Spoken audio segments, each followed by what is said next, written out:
Ako želite držati svoje online predavanje korištenjem aktivnosti Big Blue Button, trebate prvo napraviti tu aktivnost, potom ući u nju i onda kliknuti na priključi se sesiji.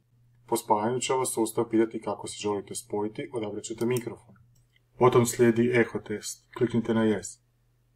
Ako želite dodati prezentaciju, kliknite dolje lijevo na Actions, potom na Manage Presentations.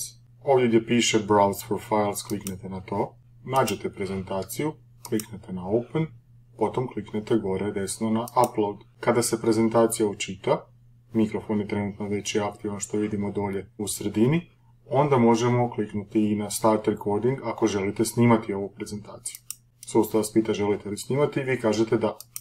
Kada ste završili sa snimanjem prezentacije, gore u sredini kliknete na Pause Recording, klik na Yes i potom klik gore desno, klik na End Meeting. To je to.